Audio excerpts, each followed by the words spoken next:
Nanginginig sa galit si Catherine, nang sumugod sa private office ng ama niyang si Don Teodosio Valdesco Jr. Kagagaling lang niya sa Davao para sa opening ng boutique store ng Ageless Beauty. Itinayo iyon ng lolo niyang si Teodosio Valdesco Sr., at namayagpag sa pamamahala ng ama niya. She had high hopes after the success of the opening. Pero paglapag pa lang niya sa airport, ay nakarating na sa kanya ang di magandang balita. Walang pakundangan niyang binuksan ang pinto. She didn't even bother to knock. Papa, hindi ako makapaniwala na ibinigay ninyo ang Vice Presidency for Marketing kay Mr. Claveria. It is supposed to be mine. Nakataas ang kilay nitong inangat ang tingin, mula sa binabasang report at board siyang tiningnan. What makes you think that he doesn't deserve the position, and you deserve it better? Ilang taon ang seniority niya sa iyo. Kahit ang kuya 30 mo ay hindi nakuha ang posisyon ng Vice President for Operations, noong 30 years old na siya. Well, she worked so hard to be better than her brother. Ipinanganak siyang pamamahalaan ng Ageless Beauty, kaya naman nagsikap siya para umangat sa lahat. Akala niya ay mapapansin iyon ng ama niya, at ibibigay ang nararapat para sa kanya. She was not a brat. Kung nasaan man siya, pinaghirapan niya iyon. Di niya ginamit ang pagiging Valdesco niya. Kinuyam niya ang mga palad, habang kinokontrol ang sama ng loob. Papa, age is irrelevant here. Hindi kaila sa inyo na maraming nagawang palpak si Mr. Teodoro. I am the one who cleans up his mess time and again. Gusto ba ninyong ilagay ang isang importanteng posisyon sa kumpanya? This is nonsense. Tumiim ang anyo nito. Sinasabi mo bang mahina ako? Mariin siyang pumikit at bumilang ng 10, bago muling sinalubong ang mga mata nito. Ano ba ang nakita nito kay Mr. Claveria? He was a yes man. Wala itong sariling isip. Kailangan pa nitong laging magpaalam sa ama niya bago magdesisyon. Ni hindi nito inaanalisa kung ano ang makakabuti sa kumpanya. Iniisip lang nito ang mabuti sa ego ng ama niya. Kaya naman pumapalpak ang mga campaign na hawak nito. Papa, please see reason. Hindi pa ba sapat ang mga nagawa ko mula nang tumapak ako sa Ageless Beauty? I rose from the ranks. At lahat ng projects na hawakan ko, ay nagpataas ng sales natin. Do you want records to back that up? Naghahaman niyang tanong. Hindi ka bagay sa posisyong yun. That's why I am firing you. Di ka na pwedeng magtrabaho pa sa kumpanya. Bumagsak ang panga niya sa labis na pagkagulat. Inaalisan siya nito ng trabaho. Daig pa niya ang binagsakan ng bomba. Papa, di ninyo pwedeng gawin sa akin to. Halos buong buhay niya ay umikot sa kumpanya. She knew she was good at her job. She was even dubbed as the future of Ageless Beauty. Malaking kalokohan kung aalisin lang siya nito sa trabaho. Dahil ano? I can, he said in a serious and decided tone. Hindi kita pwedeng bigyan ng mabigat na posisyon sa kumpanya, dahil alam ko na iiwan mo rin iyon sa huli. Ipinilig niya ang ulo. Hindi ko magagawa iyon. Mahal na mahal ko ang trabaho ko. Halos buong buhay ko ay ibinigay ko sa kumpanya. Paano ninyo naisip na iiwan ko ang trabaho ko at ang kumpanya? Napaka-unreasonable ninyo, Papa. Buong buhay niya ay inialay niya para mapasaya ang ama niya. Wala ito halos panahon sa kanilang mag-ina, dahil lagi nitong inaasikaso ang Ageless Beauty. 12 years old siya nang mamatay ang mama niya, dahil sa breast cancer. Akala niya ay magiging malapit na sila sa isa't isa, dahil sila na lang ang magkasama sa buhay. 3 buwan ang lumipas ay inuwi nito sina Serafina at si 30 o Teodoro Valdesco III.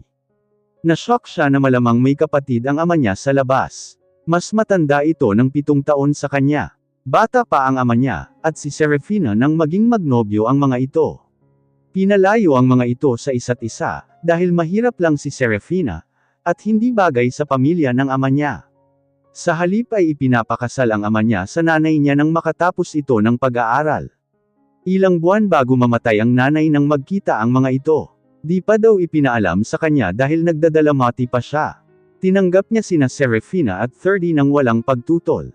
Mabait si Serafina sa kanya at sabik sa anak na babae, kaya nahuli nito ang loob niya. Inaasikaso siya nito, kaya naman di niya gaanong nadama ang pagpanaw ng nanay niya. Subalit nagsilbing banta sa pagsasama nilang mag-ama si 30. Naging malapit agad ang mga ito sa isa't isa. Noong una ay inisip niya na bumabawi ang ama niya sa mga taong nawala sa mga ito. Pero nakahalata na siya na iba ang troto dito ng ama, dahil pinag-uusapan na agad ng mga ito ang pagpasok sa kumpanya ni 30.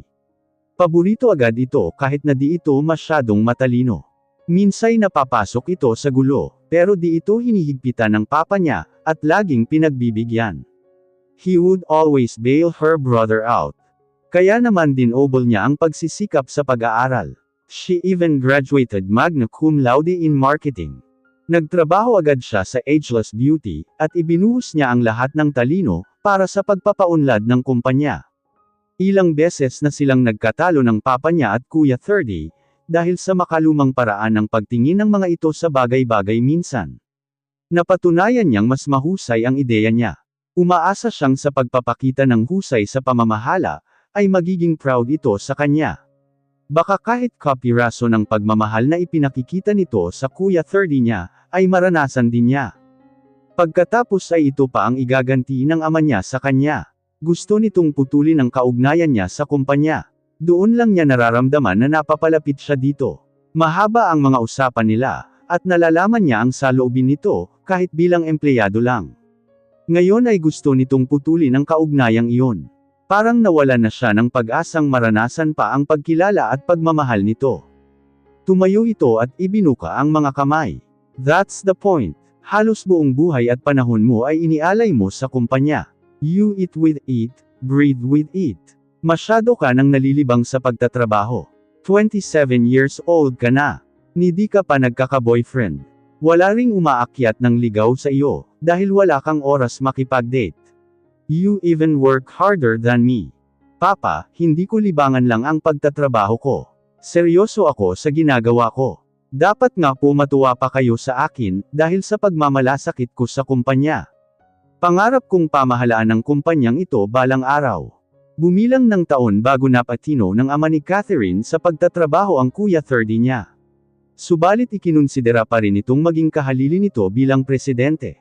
Bakit hindi siya? Hamak na mas matalino siya kay 30 at mas maaasahan. Hindi ba nito magagawang patas ang maging pagtingin sa kanila? Hindi ko pinangarap na magpakaalipin ka sa pagtatrabaho, at tumandang dalaga. Nangako ako kay Eleanor na babantayan at aalagaan kita. Titiyakin kong maging maayos ang buhay mo. Ikaw ang prinsesa ko. Nagsisikap kami ng kapatid mo, para maibigay ang gusto ninyo ng Mommy Serafina mo, nang di na ninyo kailangan pang magtrabaho. Hindi ko kailangang maging prinsesa. Gusto kong magkaroon ng silbi. Ayaw niyang maging dekorasyon lang. Saan bang panahon nakatira ang tatay niya, at hindi nito kinikilala na magaling sa trabaho ang mga babaeng gaya niya. Mas magaling pa nga sa mga lalaki minsan. Magkakaroon ka ng silbi kung bibigyan mo ako ng apo. Hindi ka na ba mabata? Kaya bukas wala ka ng trabaho. Hayaan mo na sa amin ng kapatid mo ang Ageless Beauty. Papa, sumabog na siya. That is archaic. Wala sa plano niya ang mag-asawa at magkaanak. Hindi sa ngayon. Para sa kanya ay hindi dapat magkumahog ang isang babae sa pag-aasawa, dahil lang tumatanda na ito. May tamang oras para sa lahat. At hindi ito ang oras para doon. She had so much to achieve. You are fired and that is final. Iwinaksi nito ang kamay na parang bumubugaw lang ng langaw. Iwan mo na ako. Masyado na akong naaabala sa trabaho. Just like that and she was dismissed. Ni hindi man lang nito naisip, kung gaano kalaking impact sa kanya ang mawalan ng trabaho.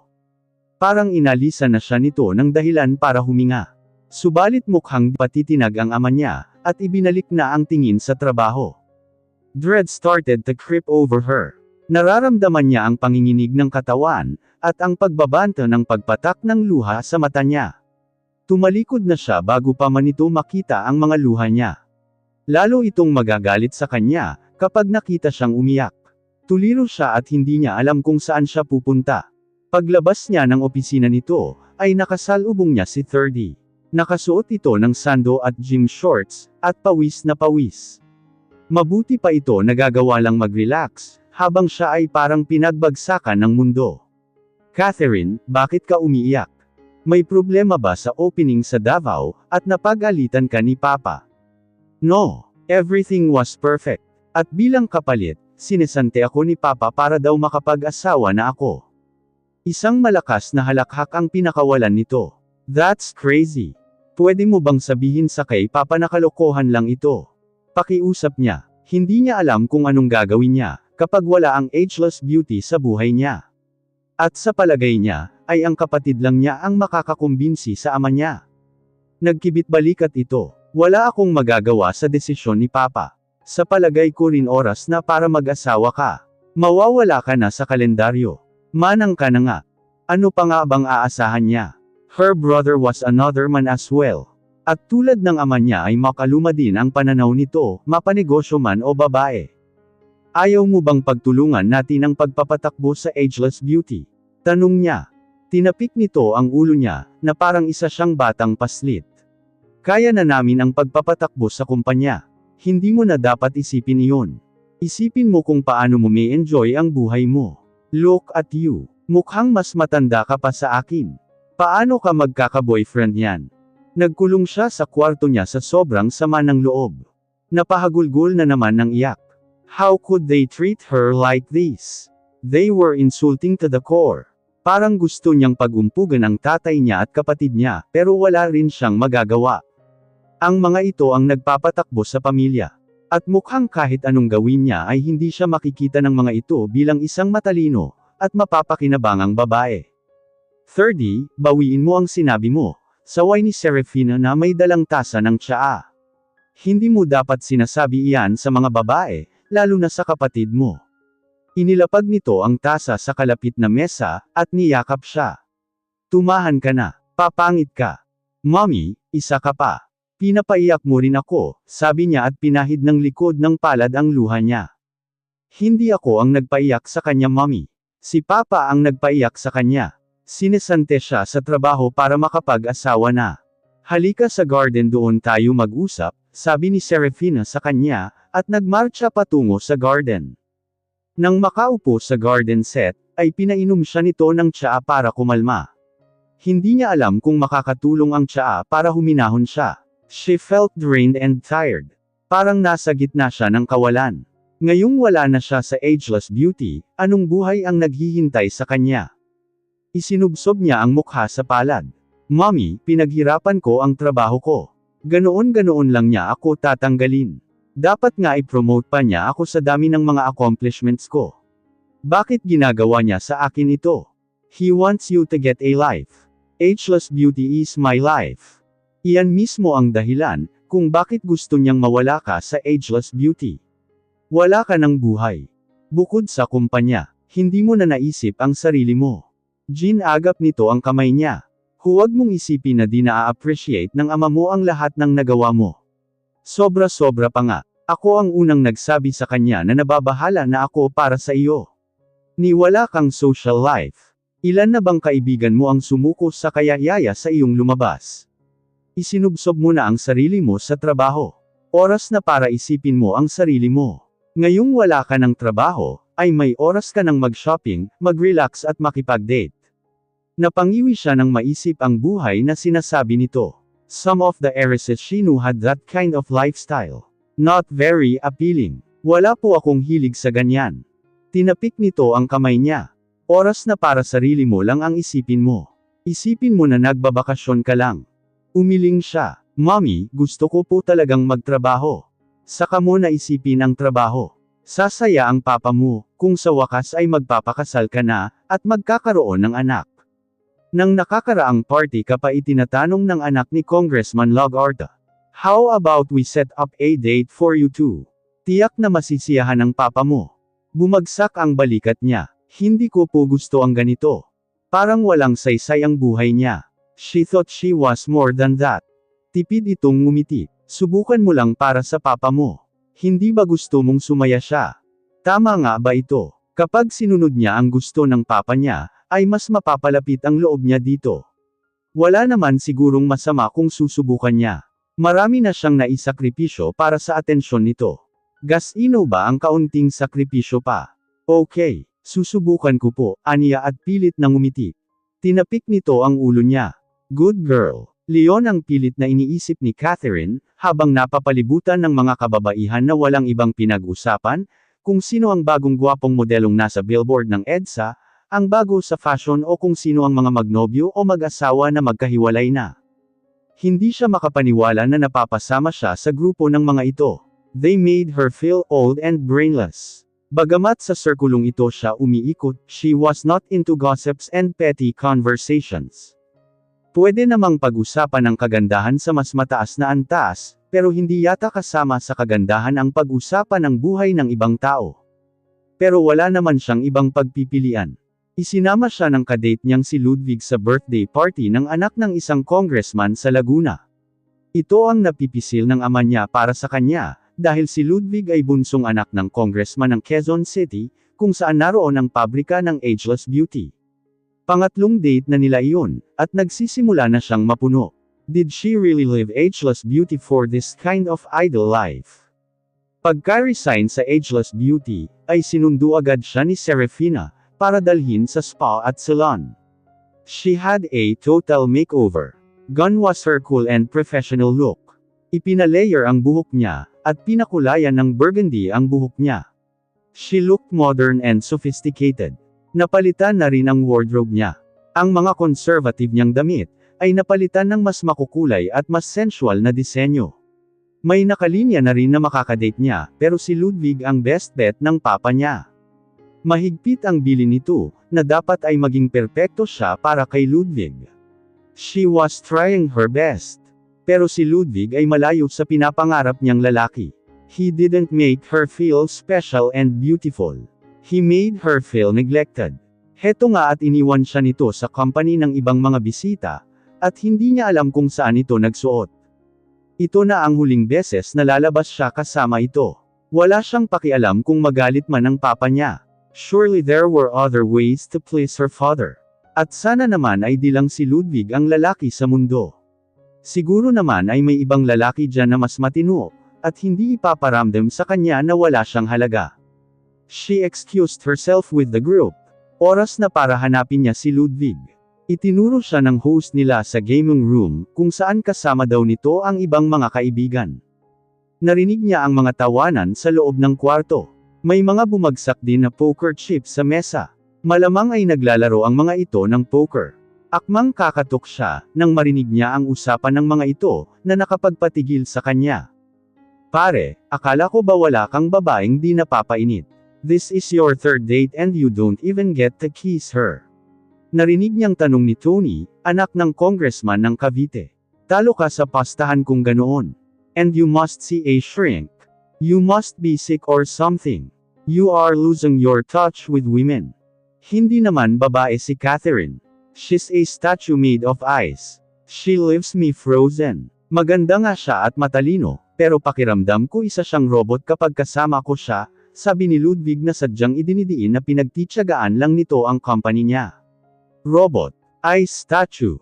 Sino ba naman ang di manlalamig sa tulad nito? Hangin lang ang nasa loob ng bunga nito. Wala itong interes sa business, economics at politics. Ang gusto lagi nitong idiin ay kung gaano ito kaguwapo, at kung gaano karaming babae ang naaakit nito. Pero pakakasalan mo pa rin siya. Tanong ng isa sa barkada nitong anak ng isang negosyante, at 3 beses nang nakikout sa university. Why not? Gusto rin siya ng mama at papa ko. Sa kauna-unahang pagkakataon, ay di nila ako sinita sa kadate ko. Of course, she was handpicked. Paano ang life mo? Tanong naman ng isa pa na anak sa labas ng isang mayor, sa isang dating starlet at minsan ng naiskandalo, dahil sa hiwalayan ng isang artista at asawa nito. I am sure she won't mind, if I will get it someplace else since she couldn't provide me with a hot, steamy she will tolerate it. After all, koneksyon lang ng pamilya ko ang kailangan niya. I won't even entertain her in my bed. She's so haughty. She could easily unman me with her coldness. Magpasalamat na lang siya na nagtitiyaga siya sa akin. If it's any consolation, she's good for business. Matalino siya. Which is insulting on my part. Ipinaparamdam niya sa akin na mas matalino siya sa akin, at mas may silbi. Come on. Sino ang may gusto sa ganoong klaseng babae? We want our women pliant and ready for bed. Not someone who will discuss with spreadsheets and sales report, while doing the foreplay. I will definitely get a mistress. Or better yet mistresses to hit things up. Condolence, pare. Condolence. Kung kamatayan ang turing ng mga ito, kung sakaling pakakasalan niya si Ludwig, mas lalo naman siya. Hindi nga siya makatagal na makasama ito sa 3 dates, pakakasalan pa kaya niya ito. He was not a big catch after all. Major turn-off sa kanya ang lalaking mangilan-ngilan na lang brain cells. Gusto niyang pumasok sa loob ng gaming room, kaladkarin si Ludwig palabas, at ihulog sa pinakamalapit na hukay para gawan niya ng pabor ang mundo. But she was a lady. Hinding-hindi siya gagawa ng eksena, pero ito na ang huling pagkakataong may tatrato sa kanya na parang basahan. Lumabas siya ng balkonahe, para samagap ng sariwang hangin. Gugustuhin pa ba niyang maulit ang karanasang ito? I can't do this anymore. Ayoko na. Gigil niyang wika. Trouble in paradise miss. It's none of your. Nabitin ang sasabihin niya nang makita ang nagmamay-ari ng boses. He was tall. Almost 6 feet tall. And she could say that he was beautiful in a very manly way. Di niya mapigil ang higitin ang hininga niya, nang mapagmasdan ito. Ang ilaw ng balkonahe ay nagpalamlam sa mga mata nito. He had a patrician nose. He had the most beautiful smile.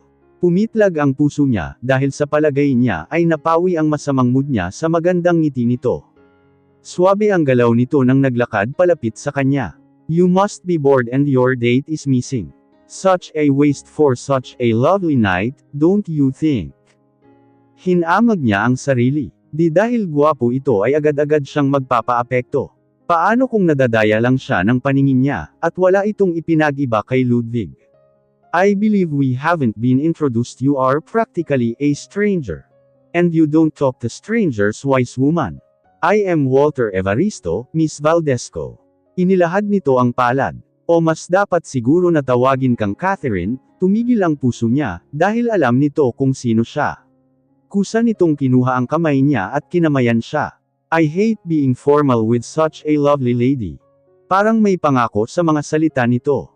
Parang sinasabi nito na higit pa sa simpleng kakilala ang gagampanan nito sa buhay niya, sa mga darating na araw. Kilala mo ako? Gulat niyang tanong. Sino bang di makakakilala sa iyo? Your beauty is legendary.